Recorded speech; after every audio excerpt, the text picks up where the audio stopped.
सुप्रभात बच्चों। हम अभी हिंदी में सुदामा चरित्र के बारे में पढ़ रहे हैं, जिसके कवि नरोत्तम दास हैं। पिछली कक्षा में हमने ये पढ़ा कि जो सुदामा थे वो अपने मित्र श्री कृष्ण से मिलने गए, और जब वो श्री कृष्ण से मिलने जाते हैं तो श्री कृष्ण अपने मित्र को पहचान जाते हैं और किस तरह से उनका स्वागत करते हैं। उनके आंखों में आंसू आ जाते हैं सुदामा की दुर्दशा देखकर, और वो रोने लगते हैं और अपने आंसुओं से उनके पांव धोते हैं। अब आगे के जो पद हैं हम उनके बारे में पढ़ेंगे।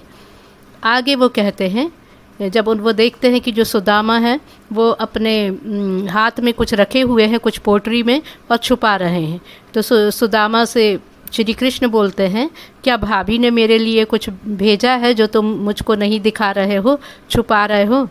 और फिर वो याद करते हैं एक बार बचपन की बातें कि जब गुरु माता ने दोनों को, सुदामा और श्री कृष्ण को, जंगल में लकड़ी काटने के लिए भेजा था, और उन लोगों को हाथ में कुछ चने दिए थे जो सुदामा के पास थे।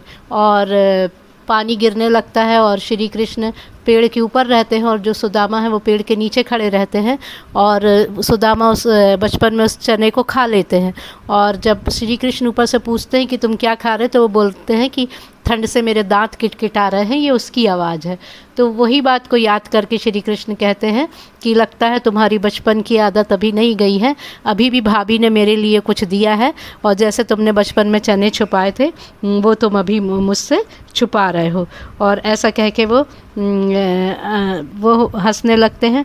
और सुदामा को थोड़ा अजीब लगता है, वो सोचते हैं कि श्री कृष्ण इतने अमीर हैं, इतने बड़े महल में रहते हैं, मैं उनको देने में वो संकोच कर रहे हैं कि मैं उनको ये चावल कैसे दूं।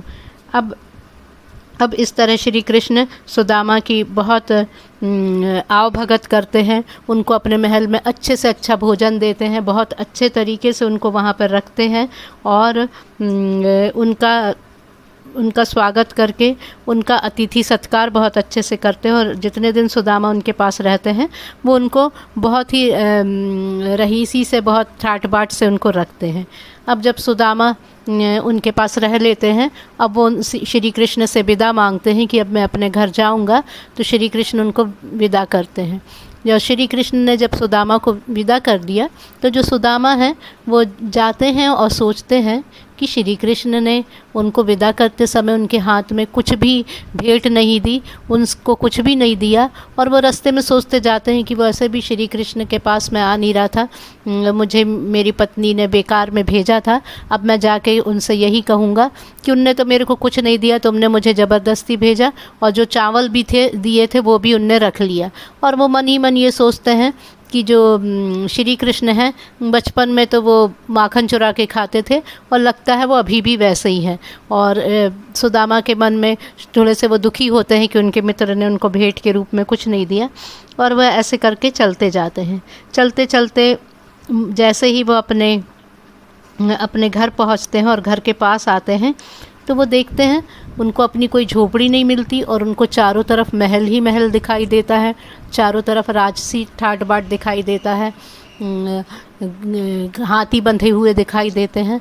तो वो मन में सोचते हैं कि मैं अभी द्वारका से आया हूँ, तो शायद मेरे मन का ये भ्रम है कि मुझे सब वैसा ही दिखाई दे रहा है जैसा द्वारका में था, मेरे को मथुरा आके भी वैसे ही महल और सब चीज़ दिखाई दे रही है।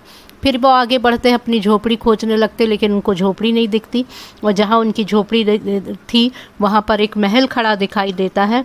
और वो वहाँ पर जाते हैं, और उनको अब समझ में आता है कि इतने दिन में जो श्री कृष्ण थे उन्होंने वहाँ पर उनकी जो झोपड़ी की जगह महल खड़ा कर दिया, और वही राजसी ठाट बाट जैसे श्री कृष्ण रहते थे उन्होंने अपने मित्र सुदामा को भेंट के रूप में दे दिया। और सुदामा को फिर अपनी गलती का एहसास होता है, और फिर वो जब अपनी महल में जाते हैं, उनको जो महल मिलता है, तो अब वो महल में सो रहे हैं और इस बात को सोच रहे हैं कि वो कहते हैं कि मुझे अब इतने मखमल के बिस्तर में अब मुझे नींद नहीं आ रही है। पहले तो मेरे पास पाँव में पहनने के लिए जूतियाँ नहीं होती थी, आज वहाँ हाथी खड़े हैं। मेरी तो सोने की जो आदत है वो कठोर भूमि पर सोने की आदत है, अब मैं इस कोमल बिस्तर पर कैसे सोऊंगा। और वो बोल रहे हैं कि ये जो मेरे प्रभु ने जो मेरे को जो जो उनका जो प्रताप है जो उन्होंने मुझको दिया है। जो मैं पहले कोदो एक अनाज रहता है उसको मैं खाता था, तो और आज मेरा घर मेवे से भरा पड़ा है, लेकिन वो अब सब कुछ मुझे नहीं भा रहा है, और ऐसा सुदामा सोचते हैं। तो बेटा इस तरीके से ये जो कविता है ये समाप्त होती है। इस कविता में नरोत्तम दास ने श्री कृष्ण और सुदामा की मित्रता के बारे में बताया है कि जो श्री कृष्ण थे वो इतने महान थे कि वो इतने बड़े राजा बनने के बाद भी उन्होंने अपने गरीब मित्र सुदामा की मदद की और उस मित्रता को नहीं भूले। तो इस कविता में मित्रता के महत्व के बारे में श्री कृष्ण नरोत्तम दास ने बताया है।